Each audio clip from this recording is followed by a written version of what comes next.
Shield versus Marshall goes down this Saturday night, take two. I've changed my mind who's going to win this fight. I'm going to tell you who that is.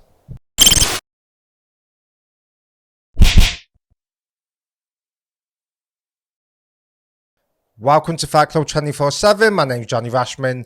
Right, let's get straight into it. Saturday night. What an event. Shields versus Marshall. Mayer versus Baumgardner. Take two. We're finally going to see it. Right. It's been a bit of a strange build-up. Well, it's been a fucking crazy build-up with the fight being cancelled and then stopping and starting, and now we've had to reset and go again. The only thing I can liken it to is it's like when you have sex with someone, right? And you're in the mood and the juices are flowing. I mean, you can take that as literally, but you're in the mood, you're going at it, and then there's a knock on the door, or the phone rings, or you have to stop. And you're out of the moment, then you've got to reset and start again. So it's been a little bit like that to an extent, but you understand what I mean. So it's been a bit weird this week with all the news of PEDs and fights not happening and people talking and controversy. So the light's gone off it a little bit, but I can't wait for it. Mayer versus Baumgardner. I can't understand why that's not been promoted massively. I can't understand it. I said it weeks ago, right? I said it weeks ago that the lack of promotion, I don't understand it. This is a fight that can be a main event, you know, and the last few days, anticipation is reaching fever pitch because we've seen the face-offs. We've seen them going at each other, you know. I just would have liked to see it a little bit earlier, you know. Fight weeks, I always say it's easy. Easy sell. Anyone can sell anything on fight week. Fight's a few days away. I want to see it more. You understand? A month before or 3 weeks before. Let's really build the fight because it's a great fight. Let's talk about the main event, right? There's videos on here where I've given my prediction and I've thought Savannah Marshall will win. I've said Savannah will knock Claressa out. Clarissa's going to find it hard to get in range against a taller fighter, and Savannah can box as well. And I think in the later rounds, Savannah will catch up with her and knock her out. She has got legit KO power. I've changed my mind. I've changed my mind now. Look, I might look stupid when I do this, and it is what it is, but it's just my instinct. And you might think this is stupid, and it probably is stupid, but it's just the confidence of Shields. I can't get past it. I can't get past how confident she is. Like, no matter how much I know Savannah has that KO power and she can box and she's a good boxer. This is not someone who's just a puncher. This is a good Olympic caliber boxer. Do you know what I mean? This is a world-class boxer. You know, so she can box, she can punch, but I just can't see Shields on the floor, knocked out. I can't see it. I just don't know why. It's instinct. It's just something telling me. And it goes against everything I believe in when I'm making predictions and things. But I've always been big on instinct. I've always been big on it. And my instinct is telling me that Shields is going to win this fight. She's going to outbox Savannah. I just think that's what's going to happen. I think a work rate and a volume will be too much. You know, Savannah is there to be outboxed at times. She is. You know, the first few rounds of fights, you can see her. She's tall. She keeps her chin in the air. Now, I know she's trying to have that irky-jerky style like Hughie Fury and Tyson had. That's what Peter Fury does. He loves that style. You know, it's like a box fighter and, you know, he loves it. And Savannah's not Hughie Fury and she's not Tyson Fury. So I look stupid and I might sound stupid, but it's just something with Savannah. Like, there are times where her chin is in the air. You know, she is a big target. She's a tall girl. And there's sometimes, you know, she's trying to be relaxed and she is relaxed and the hands are down and she's throwing a jab from the waist. But then the chin's there. And I think she's open to that overhand right. I really do. I think that's the punch she's got to be careful with because Claressa will come in low. She'll go to the body. She'll feint. This is a world-class boxer. And she'll feint to the body and bang, come over with that overhand right. And that's what I fear could be the honey punch for Claressa. Now, I know I'm contradicting myself because I've said it for fucking months that Savannah's going to win this fight. And Shields can annoy you with the way she acts. But she is she's starting to warm on me, to be honest with you. And to be fair, when she went into MMA, she won me over because let's get it right. You know, a lot of fighters like to talk about going into MMA boxes, right? But they don't do it, most of them. Claressa legit did it, and she didn't fight fucking bums. She was fighting, you know, people who have had many, many, many years of experience on her, and she took a beating. I said it was a disaster waiting to happen. She actually blocked me on social media for that, on Twitter. I think she's blocked everyone, to be fair. But I was right. I was right with that. Alan Wilkinson will back me up, won't you, son? Right? Because you were disagreeing with me, and you know I was right with that one. As Aaron will confirm, one of the coaches at Manchester Top Team has his own MMA gym. Daywalker's MMA, good bloke, been in the Ultimate Fighter, good guy, Aaron, I like him. So anyway, going back to the fight. Like I say, I've changed my mind. And look, I might look stupid on Sunday. I probably will, because I did say Marshall KO, but it's just that thing Shields, like, she does bring that confidence that she does. You're looking at her and you're thinking, she ain't going to lose.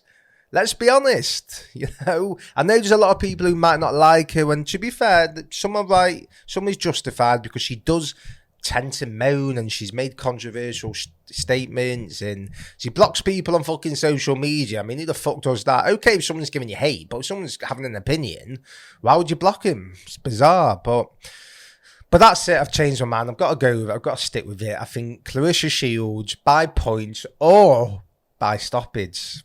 I know.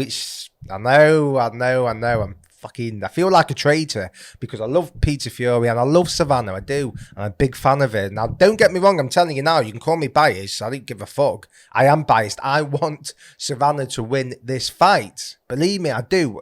I wanted to prove me wrong. I wanted to win the fight. But I think Claressa will just be just a little bit better from a boxing point of view. Now, Mikaela Mayer, Alicia Baumgardner. Great fight. Great fight. A fight that really should be main eventing on its own.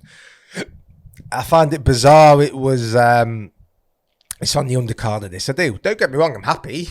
And it's not pay-per-view. I'm delighted. I just find it weird. It's not on its, it's not headlining in America. It's a big fight, that big promotion, big fight. Or if it would have had a big promotion, but it's a big fight. And as I said before, now we're looking forward to it. People are talking about it. But these women, it was always going to gel. There's legit bad blood. I don't understand why it's taking them 2 days before the fight to have face-offs, and even the build-up to the last fight, where it got cancelled last month, right? There was nothing. There was absolutely nothing. Couldn't understand it. Now you're seeing the effect of a bit of promotion. Like, I just don't know. It really annoys me because I say the same thing every fucking week. There's loads of videos of me saying about promotion, the lack of it, why aren't people talking about it? Even Catchall Taylor, when the build up to that, look at my old videos, you'll see. The build up to that, there was nothing, and look what happened, There's just so many fights where I'm looking at it and I'm thinking, God, you're a promoter. And these are great promotional outlets. Top Rank, Frank Warren, Eddie Hearn, all these, they're brilliant. Eddie's good at promoting. He is at promoting the events, to be fair, he is. But even some of his events aren't promoted like they should be. It's just, I'm an old school boxing fan, right? I love those 24/7 programs like you had with Hattie Mayweather, Mayweather De La Hoya. Do you know what I mean? I like them. Now I know people copy that mantra and they call it different names, make the days count. It's just every cheesy name under the book. Do you know what I mean? It's just cheese after cheesy names. Just make a simple name and get it 4 or 5 weeks before the fight. There's 5 episodes, not 2 episodes on fight week. It's nonsense, It's really not hard to promote. I don't know, mate. Look, it's easy for me saying this when I'm sat in this studio. I've not got millions of pounds on the line, but promote.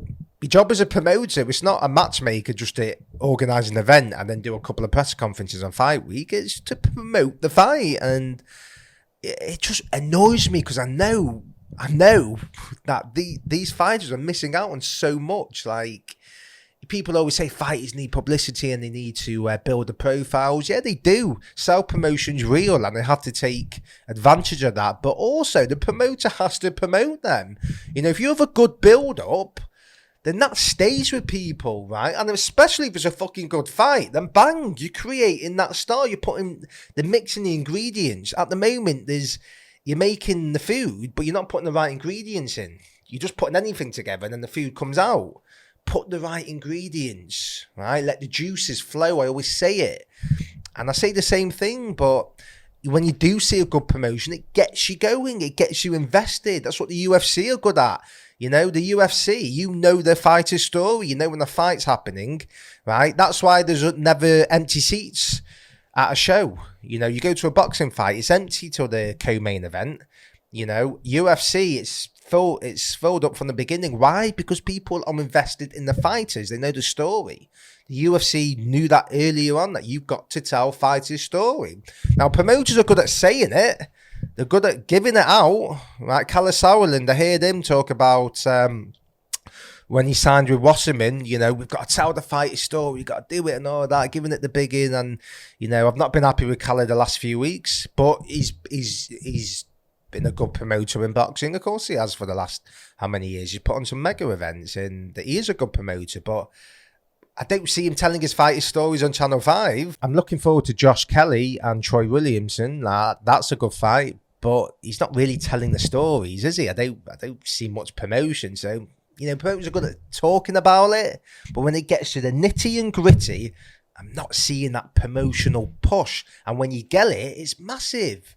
You know, now people are talking about Mayor Baumgardner. They're talking about it. Why? Because there's been a bit of a face-off, a bit of a promotion. I'm not saying you've got to throw tables and all that, everyone, but let the fighters show the personalities. Let's see there's a bit of bad blood and let's get invested in it. Anyway, I'm looking forward to it. Looking forward to the fight. It's been a long time coming. As I say, the anticipation for it has gone down a little bit, obviously, just with the unusual circumstances of it being cancelled and back on again. And, you know, so it is what it is. But I'm looking forward to it. Let me know your comments. Who's going to win? Claressa Shields, Savannah Marshall. Let me know in the comment section. Mayor Baumgardner, who's going to win? Like, comment, subscribe. Let me know.